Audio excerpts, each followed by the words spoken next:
राधे राधे दोस्तों, भक्तिमय बंधन में आप सभी का स्वागत है। आज मैं गुरुवार की व्रत कथा सुनाऊंगी, जिसे गुरुवार में व्रत रहकर कहा और सुना जाता है। तो शुरू करते हैं। भारतवर्ष में एक प्रतापी और दानी राजा राज्य करता था। वह नित्य गरीबों और ब्राह्मणों की सहायता करता था। यह बात उसकी रानी को अच्छी नहीं लगती थी। वह न ही गरीबों को दान देती, न ही भगवान का पूजन करती थी और राजा को भी दान देने से मना किया करती थी। एक दिन राजा शिकार खेलने वन को गए हुए थे, तो रानी महल में अकेली थी। उसी समय बृहस्पति देव साधु के वेश में राजा के महल में भिक्षा मांगने आए। रानी ने भिक्षा देने से इनकार कर दिया और कहा, हे साधु महाराज, मैं तो दान पुण्य से तंग आ गई हूँ। मेरे पति सारा धन लुटाते रहते हैं। मेरी इच्छा है कि हमारा सारा धन नष्ट हो जाए, फिर न रहेगा बांस और न बजेगी बांसुरी। साधु ने कहा, देवी, तुम तो बड़ी विचित्र हो। धन संतान तो सभी चाहते हैं, पुत्र और लक्ष्मी तो पापी के घर में भी होने चाहिए। यदि तुम्हारे पास अधिक धन है तो भूखे मनुष्यों को भोजन कराओ, प्यासों के लिए प्याऊ बनवाओ, मुसाफिरों के लिए धर्मशालाएं खुलवाओ। जो निर्धन अपनी कुंवारी कन्याओं का विवाह नहीं कर सकता, उनका विवाह करा दो। ऐसे और कई काम हैं जिनके करने से तुम्हारा यश लोक और परलोक में फैलेगा। परंतु रानी पर उपदेश का कोई प्रभाव न पड़ा। वह बोली, महाराज, आप मुझे कुछ न समझाएं। मैं ऐसा धन नहीं चाहती जो हर जगह बांटती फिरूं। साधु ने उत्तर दिया, यदि तुम्हारी ऐसी ही इच्छा है तो तथास्तु। तुम ऐसा करना कि बृहस्पतिवार के दिन घर को लीपकर पीली मिट्टी से अपना सर धोना, भट्टी चढ़ाकर कपड़े धोना। ऐसे करने से तुम्हारा सारा धन नष्ट हो जाएगा। इतना कहकर साधु महाराज वहां से अलोप हो गए। साधु के अनुसार कही बातों को पूरा करते हुए रानी को केवल 3 बृहस्पतिवार ही बीते थे कि उसकी समस्त धन संपत्ति नष्ट हो गई। भोजन के लिए राजा का परिवार तरसने लगा। तब एक दिन राजा ने रानी से बोला कि हे रानी, तुम यहाँ रहो, मैं दूसरे देश को जाता हूँ, क्योंकि यहाँ पर सभी लोग मुझे जानते हैं, इसलिए मैं यहाँ कोई छोटा कार्य नहीं कर सकता। ऐसा कहकर राजा परदेश चला गया। वहाँ वह जंगल से लकड़ी काटकर लाता और शहर में बेचता। इस तरह वह अपना जीवन व्यतीत करने लगा। इधर राजा के परदेश जाते ही रानी और दासी दुखी रहने लगी।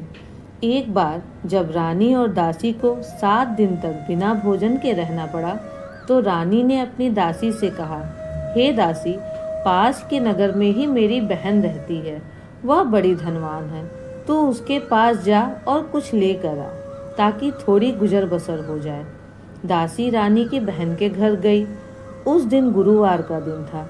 रानी की बहन उस समय बृहस्पतिवार का व्रत कथा सुन रही थी। दासी ने रानी की बहन से अपनी रानी का संदेश दिया, लेकिन रानी की बड़ी बहन ने कोई उत्तर नहीं दिया। जब दासी को रानी की बहन से कोई उत्तर नहीं मिला, तो वह बहुत दुखी हुई और क्रोध भी आया। दासी ने वापस आकर रानी को सारी बात बता दी। सुनकर रानी ने भी अपने भाग्य को कोसा।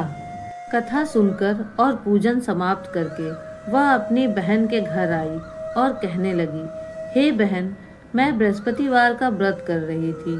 तुम्हारी दासी मेरे घर आई थी, परंतु जब तक कथा होती है तब तक ना तो उठते हैं और ना ही बोलते हैं, इसीलिए मैं नहीं बोली। कहो दासी, क्यों गई थी? रानी बोली, बहन, तुमसे क्या छुपाऊं, हमारे घर में खाने तक को अनाज नहीं था। ऐसा कहते कहते रानी की आंखें भर आईं। उसने दासी समेत पिछले 7 दिनों से भूखे रहने तक की बात अपनी बहन को विस्तार पूर्वक सुना दी। रानी की बहन बोली, देखो बहन, भगवान बृहस्पति देव सबकी मनोकामना पूर्ण करते हैं। देखो, शायद तुम्हारे घर भी अनाज रखा हो।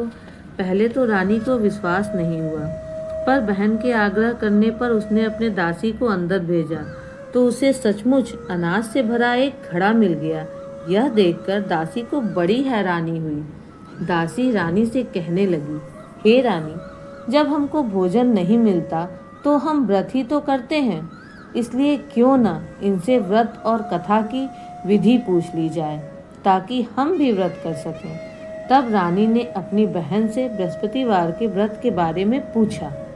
उसकी बहन ने बताया, बृहस्पतिवार के व्रत में चने की दाल और मुनक्का से विष्णु भगवान का केले की जड़ में पूजन करें तथा दीपक जलाएं। व्रत कथा सुने और पीला भोजन ही करें, इससे बृहस्पति देव प्रसन्न होते हैं। व्रत और पूजन विधि बताकर रानी की बहन अपने घर लौट गई। 7 दिन बाद जब गुरुवार आया तो रानी और दासी ने व्रत रखा। गुड़साल में जाकर चना और गुड़ लेकर आई। फिर उसने केले की जड़ तथा विष्णु भगवान का पूजन किया। अब पीला भोजन कहाँ से आए, इस बात को लेकर दोनों बहुत दुखी थे। क्योंकि उन्होंने व्रत रखा था, इसलिए बृहस्पति देव प्रसन्न थे। इसलिए वो साधारण व्यक्ति के रूप में 2 थालों में सुंदर भोजन दासी को दे गए। भोजन पाकर दासी बहुत प्रसन्न हुई। फिर रानी के साथ मिलकर उसने भोजन ग्रहण किया। उसके बाद वे सभी गुरुवार को व्रत और पूजन करने लगी। बृहस्पति भगवान की कृपा से उनके पास फिर धन संपत्ति आ गई, परंतु रानी फिर से पहले की तरह आलस करने लगी। तब दासी बोली, देखो रानी, तुम पहले भी इसी प्रकार आलस्य करती थी। तुम्हें धन रखने में कष्ट होता था, इस कारण सभी धन नष्ट हो गया। और अब जब बृहस्पति देव की कृपा से हमें धन मिला है तो तुम फिर आलस करती हो। रानी को समझाते हुए दासी कहती है कि बड़ी मुसीबतों के बाद हमने यह धन पाया है, इसीलिए हमें दान पुण्य करना चाहिए, भूखे मनुष्यों को भोजन कराना चाहिए और धन को शुभ कार्यों में खर्च करना चाहिए, जिससे तुम्हारे कुल का यश बढ़ेगा, स्वर्ग की प्राप्ति होगी और पितृ प्रसन्न होंगे। दासी की बात मानकर रानी अपना धन शुभ कार्यों में खर्च करने लगी, जिससे पूरे नगर में उसका यश फैलने लगा। एक दिन राजा दुखी होकर जंगल में एक पेड़ के नीचे आसन जमाकर बैठ गया। वह अपनी दशा को याद करके व्याकुल होने लगा। बृहस्पतिवार का दिन था। एकाएक उसने देखा कि निर्जन वन में एक साधु प्रकट हुए। वह साधु के वेश में बृहस्पति देवता थे। लकड़हारे के सामने आकर बोले, हे लकड़हारे, इस सुनसान जंगल में तो चिंतामग्न क्यों बैठा है? लकड़हारे ने दोनों हाथ जोड़कर प्रणाम किया और उत्तर दिया, महात्मा जी, आप सब कुछ जानते हैं, मैं क्या कहूँ। यह कहकर रोने लगा और साधु को अपनी आत्मकथा सुनाई। महात्मा जी ने कहा, तुम्हारी स्त्री ने बृहस्पति के दिन बृहस्पति भगवान का निरादर किया है, जिसके कारण वो रुष्ट हो गए हैं। उन्होंने तुम्हारी यह दशा कर दी। अब तुम चिंता को दूर करके मेरे कहने पर चलो तो तुम्हारे सब कष्ट दूर हो जाएंगे और भगवान पहले से भी अधिक संपत्ति देंगे। तुम बृहस्पतिवार के दिन कथा किया करो। 2 पैसे के चने मुनक्का लाकर उसका प्रसाद बनाओ और शुद्ध जल से लोटे में शक्कर मिलाकर अमृत तैयार करो। कथा के पश्चात अपने सारे परिवार और सुनने वाले प्रेमियों को यह अमृत प्रसाद बांटकर आप भी ग्रहण करो। ऐसा करने से भगवान तुम्हारी सब मनोकामना पूरी करेंगे। साधु के ऐसे वचन सुनकर लकड़हारा बोला, हे प्रभु, मुझे लकड़ी बेचकर इतना पैसा नहीं मिलता जिससे कि मैं भोजन के उपरांत कुछ बचा सकूं। मैंने रात्रि में अपनी स्त्री को व्याकुल देखा। मेरे पास कुछ भी नहीं जिससे मैं उसकी खबर मंगा सकूं। साधु ने कहा, हे लकड़हारे, तुम किसी बात की चिंता मत करो। बृहस्पति के दिन तुम रोजाना की तरह लकड़ियां लेकर शहर जाओ। तुमको रोज से दुगना धन प्राप्त होगा, जिससे तुम भली भांति भोजन भी कर लोगे और बृहस्पति देव के पूजा का सामान भी आ जाएगा। इतना कहकर साधु अंतर्ध्यान हो गए। धीरे धीरे समय बीतता गया और फिर बृहस्पतिवार का दिन आया। लकड़हारा जंगल से लकड़ी काटकर किसी शहर में बेचने गया। उसे उस दिन और दिन से अधिक पैसा मिला। राजा ने चना गुड़ आदि लाकर गुरुवार का व्रत किया। उस दिन से उसके सभी क्लेश दूर हो गए। परंतु जब दोबारा गुरुवार का दिन आया तो वह बृहस्पतिवार का व्रत करना भूल गया। इस कारण बृहस्पति भगवान नाराज हो गए। उस दिन नगर के राजा ने विशाल यज्ञ का आयोजन किया तथा शहर में यह घोषणा करा दी कि कोई भी मनुष्य अपने घर में भोजन न बनाए न आग जलाए, समस्त जनता मेरे घर ही भोजन करे। इस आज्ञा को जो नहीं मानेगा उसे फांसी की सजा दी जाएगी। इस तरह की घोषणा संपूर्ण नगर में करवा दी गई। राजा की आज्ञा अनुसार शहर के सभी लोग भोजन करने गए, लेकिन लकड़हारा कुछ देर से पहुंचा, इसलिए राजा उसको अपने साथ घर में ले गया और ले जाकर भोजन कराया। तो रानी की दृष्टि उस खूंटी पर पड़ी जिस पर उसका हार लटका हुआ था। वह वहां पर दिखाई नहीं दिया। रानी ने निश्चय किया कि यह हार इस मनुष्य ने ही चुरा लिया है। उसी समय सिपाहियों को बुलाकर उसको कारागार में डलवा दिया। जब लकड़हारा कारागार में पड़ गया और बहुत दुखी होकर विचार करने लगा कि न जाने कौन से पूर्व जन्म के कर्म जो मुझ पर दुख प्राप्त हुआ, और उसी समय साधु को याद करने लगा जो कि उसे जंगल में मिले थे। उसी समय तत्काल बृहस्पति देव साधु के रूप में प्रकट हुए और उसकी दशा को देखकर कहने लगे, अरे मूर्ख, तूने बृहस्पति देव की कथा नहीं की, इसी कारण तुझे ये दुख प्राप्त हुआ है। अब चिंता मत कर, बृहस्पतिवार के दिन कारागार के दरवाजे पे तुझे 4 पैसे पड़े मिलेंगे। तू बृहस्पति देव की पूजा करना, तेरे सभी कष्ट दूर हो जाएंगे। बृहस्पति के दिन उसे 4 पैसे मिले। लकड़हारे ने कथा कही। उसी रात्रि को बृहस्पति देव ने उस नगर के राजा को स्वप्न में कहा, हे राजा, तुमने जिस आदमी को कारागार में बंद कर दिया है वह निर्दोष है, वह राजा है, उसे छोड़ देना। रानी का हार उसी खूंटी पर लटका है। अगर तूने ऐसा नहीं किया तो मैं तेरा सारा राज्य नष्ट कर दूंगा। इस तरह रात्रि के स्वप्न को देखकर राजा प्रातःकाल उठा और खूंटी पर हार देखकर लकड़हारे को बुलाकर क्षमा मांगी तथा लकड़हारे को योग्य सुंदर वस्त्र आभूषण देकर विदा किया। बृहस्पति देव की आज्ञा अनुसार लकड़हारा अपने नगर को चल दिया। राजा जब अपने नगर के निकट पहुंचा तो उसे बड़ा आश्चर्य हुआ। नगर में पहले से अधिक बाग, तालाब, कुएं तथा बहुत सी धर्मशालाएं, मंदिर आदि बन गई थीं।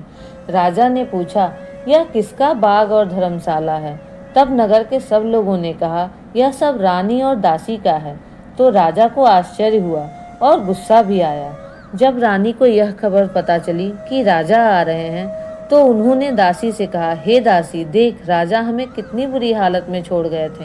हमारी ऐसी हालत देखकर वह लौट न जाए, इसलिए तू दरवाजे पर खड़ी हो जा। आज्ञा अनुसार दासी दरवाजे पर खड़ी हो गई। राजा आए तो उन्हें साथ में अंदर लिवा के लाई।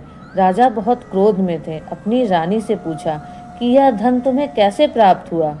तब उन्होंने कहा, हमें यह धन बृहस्पति देव के व्रत के प्रभाव से प्राप्त हुआ है। राजा ने निश्चय किया कि 7 रोज बाद तो सभी बृहस्पति देव की पूजन करते हैं, परंतु मैं प्रतिदिन ही 3 बार कहानी तथा रोज व्रत किया करूंगा। अब हर समय राजा के दुपट्टे में चने की दाल बंधी रहती तथा दिन में 3 बार कहानी कहता। एक रोज राजा ने विचार किया कि चलो अपने बहन के वहां हो आए। इस तरह का निश्चय कर वो राजा घोड़े पर सवार हो गया और अपने बहन के यहाँ जाने लगा। मार्ग में उसने देखा कि कुछ लोग एक मुर्दे को ले जा रहे हैं। उन्हें रोककर राजा ने कहा, अरे भाइयों, मेरे बृहस्पति देव की कथा सुन लो। वे बोले, लो, हमारा तो आदमी मर गया है और इसको अपनी कथा की पड़ी है। परंतु कुछ आदमी बोले, अच्छा कहो, हम तुम्हारी कथा भी सुनेंगे। राजा ने दाल निकाली और कथा कहने लगा। जब तक आधी कथा हुई, मुर्दा हिलने लगा तथा कथा समाप्त होते ही वह राम राम कह के खड़ा हो गया। आगे मार्ग में उसे एक किसान खेत में हल चलाता मिला। राजा ने उसे देखा और उससे बोला, अरे भैया, तुम मेरी बृहस्पतिवार की कथा सुन लो। किसान बोला, जब तक मैं तेरी कथा सुनूंगा तब तक मैं 4 हरैया जोत लूंगा। जा अपनी कथा किसी और को सुनाना। इस तरह राजा आगे चलने लगा। राजा के हटते ही बैल पछाड़ खाकर गिर गए और किसान के पेट में बड़े जोर का दर्द होने लगा। उसी समय उसकी माँ रोटी लेकर आई। उसने जब यह देखा तो अपने पुत्र से सब हाल पूछा और बेटे ने सभी हाल कह दिया।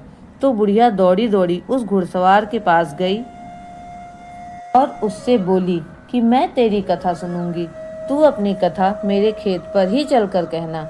राजा ने बुढ़िया के खेत पर जाकर कथा कही, जिससे सुनते ही बैल खड़े हो गए और किसान के पेट का दर्द भी बंद हो गया। राजा अपनी बहन के घर पहुंचा। बहन ने भाई की खूब मेहमान नवाजी की। दूसरे रोज प्रातःकाल राजा जगा तो वह देखने लगा कि सब लोग भोजन कर रहे हैं।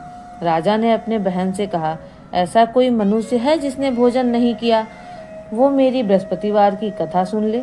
बहन बोली, हे भैया, यह देश ऐसा है कि पहले यहाँ सब लोग भोजन करते हैं, बाद में अन्य काम करते हैं। अगर कोई पड़ोस में हो तो मैं देख आती हूँ।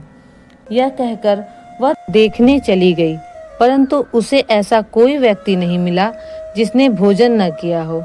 अतः वह एक कुम्हार के यहाँ गई जिसका लड़का बीमार था। उसे मालूम हुआ कि उसके यहाँ 3 रोज से किसी ने भोजन नहीं किया है। रानी ने अपने भाई की कथा सुनने के लिए कुम्हार से कहा। वह तैयार हो गया। राजा ने जाकर बृहस्पतिवार की कथा कही, जिसको सुनकर उसका लड़का ठीक हो गया। अब तो राजा की प्रशंसा होने लगी। एक रोज राजा ने अपने बहन से कहा कि हे बहन, हम अपने घर को जाएंगे, तुम भी तैयार हो जाओ। राजा की बहन ने अपनी सास से कहा। सास ने कहा, हाँ चली जा, परंतु अपने लड़के को मत ले जाना, क्योंकि तेरे भाई की कोई औलाद नहीं है। बहन ने अपनी भैया से कहा, हे भैया, मैं तो चलूंगी, पर कोई बालक नहीं जाएगा। राजा बोला, जब कोई बालक नहीं चलेगा तब तुम ही क्या करोगी? बड़े दुखी मन से राजा अपने नगर को लौट आया। राजा ने अपनी रानी से कहा, हम निर्वंशी हैं, हमारा मुंह कोई नहीं देखता, भोजन आदि तक नहीं किया। रानी बोली, हे प्रभु, बृहस्पति देव ने हमें सब कुछ दिया है, वह हमें औलाद भी अवश्य देंगे। उसी रात को बृहस्पति देव ने राजा के स्वप्न में आके कहा, हे राजा, उठ, सभी सोच त्याग दे, तेरी रानी गर्भ से है। राजा को यह बात सुनकर बड़ी खुशी हुई। 9वें महीने में उसके गर्भ से एक सुंदर पुत्र पैदा हुआ। तब राजा बोला, हे रानी, स्त्री बिना भोजन के रह सकती है, पर बिना कहे नहीं। जब मेरी बहन आए तो तुम उससे कुछ मत कहना। रानी ने सुनकर हाँ कह दिया। जब राजा की बहन इस शुभ समाचार को सुना और बहुत खुश हुई, बधाई लेकर वो अपने भाई के यहाँ आई। तब रानी ने कहा, घोड़ा चढ़कर तो नहीं आई, गधा चढ़ी आई। राजा की बहन बोली, भाभी, मैं इस प्रकार न कहती तो तुम्हें औलाद कैसे मिलती? बृहस्पति देव ऐसे ही हैं, जैसे जिसके मन में कामनाएं हैं सभी को पूर्ण करते हैं। जो सद्भाव पूर्वक बृहस्पतिवार का व्रत करता है या कथा पढ़ता अथवा सुनता है, दूसरों को सुनाता है, बृहस्पति देव उसकी सभी मनोकामना पूर्ण करते हैं। बृहस्पति देव की कथा जो कही और सुनी जाती है कुछ इस प्रकार है। प्राचीन काल में एक ब्राह्मण रहता था। वह बहुत निर्धन था। उसकी कोई संतान नहीं थी। उसकी स्त्री बहुत ही मलिनता के साथ रहती थी। न वह स्नान करती, न किसी देवता का पूजन करती। इससे ब्राह्मण देवता बड़े दुखी थे। बेचारे बहुत कुछ करते, किंतु कोई परिणाम न निकलता। भगवान की कृपा से ब्राह्मण के घर एक कन्या रूपी रत्न पैदा हुई। कन्या बड़ी होने पर प्रातः स्नान करके विष्णु भगवान का जाप करती, बृहस्पतिवार का व्रत करने लगी। पूजा पाठ कर समाप्त करके वह विद्यालय जाती। वह अपनी मुट्ठी में जौ भर कर ले जाती और पाठशाला के मार्ग पर डालती जाती। तब ये जौ स्वर्ण में हो जाते। जब वो लौटकर उन्हें घर आते समय बिनकर उसको अपने घर ले आती। वह बालिका सूप में जौ साफ कर रही थी तो उसके पिता ने देख लिया और कहा, हे बेटी, सोने की जौ को साफ करने के लिए तो सोने का सूप होना चाहिए। दूसरे दिन बृहस्पतिवार का दिन था। इस कन्या ने व्रत रखा और बृहस्पति देव से प्रार्थना करके कहा, मैंने आपकी पूजा सच्चे मन से की है तो मेरे लिए एक सोने का सूप दे दो। बृहस्पति देव ने उसकी प्रार्थना स्वीकार कर ली। रोजाना की तरह वह कन्या जौ फैलाती हुई जाने लगी। जब लौटकर उसे बीन रही थी तो बृहस्पति देव की कृपा से उसे एक सोने का सूप मिला। उसे वह घर लेकर आई और उससे वह जौ साफ करने लगी, परंतु उसकी माँ का वही ढंग रहा। एक दिन की बात है कि वह कन्या सोने के सूप में जौ साफ कर रही थी। उस समय शहर का राजपुत्र वहां से होकर निकला। इस कन्या के रूप और कार्य को देखकर मोहित हो गया और अपने घर आकर भोजन तथा जल त्याग कर उदास होकर लेट गया। राजा को इस बात का पता लगा तो वो अपने मंत्री के साथ उसके पास गए और बोले, हे बेटा, तुम्हें किस बात का कष्ट है? किसी ने तुम्हारा अपमान किया अथवा और कोई कारण है? मुझे बताओ, मैं वही कार्य करूँगा जिससे तुम्हें प्रसन्नता हो।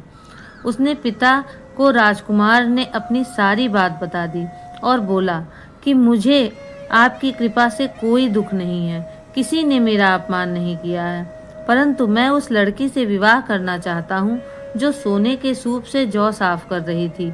यह सुनकर राजा आश्चर्य में पड़ गया और बोला, हे बेटा, इस तरह की कन्या का पता तुम ही लगाओ, मैं उसके साथ तुम्हारा विवाह अवश्य कर दूंगा।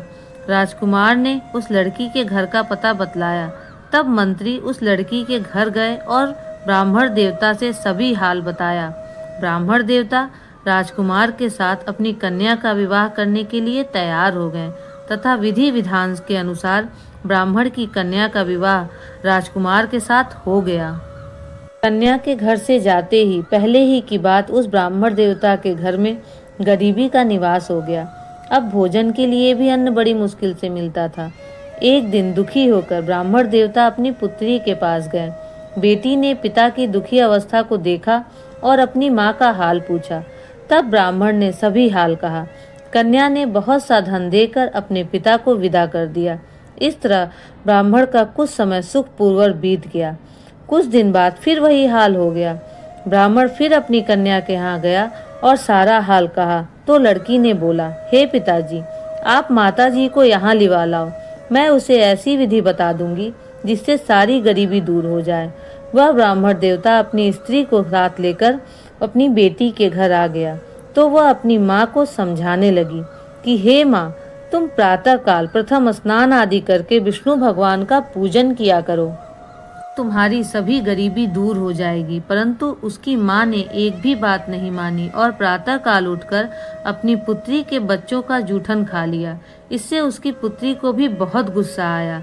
एक रात कोठरी से सब सामान निकालकर उसने अपनी माँ को उसमें बंद कर दिया। प्रातःकाल उसे निकालकर स्नान आदि कराकर पाठ करवाया और उसकी माँ की बुद्धि ठीक हो गई। वह प्रत्येक बृहस्पतिवार को व्रत रखने लगी। इस व्रत के प्रभाव से उसके माँ बाप बहुत ही धनवान हो गए और बृहस्पति जी के प्रभाव से इस लोक का सुख भोगकर स्वर्ग को प्राप्त हुए। ऐसी सच्ची भावना से राजा और रानी ने उनकी कथा का गुणगान किया तो उनकी सभी इच्छाएं बृहस्पति देव जी ने पूर्ण की थीं। इसीलिए पूर्ण कथा सुनने के बाद प्रसाद लेकर जाना चाहिए, हृदय से उनका मनन करना चाहिए, जयकारा बोलना चाहिए। बोलो बृहस्पति देव की जय। अगर आपको मेरा ये वीडियो पसंद आया हो तो प्लीज़ लाइक और सब्सक्राइब करना ना भूलें। राधे राधे।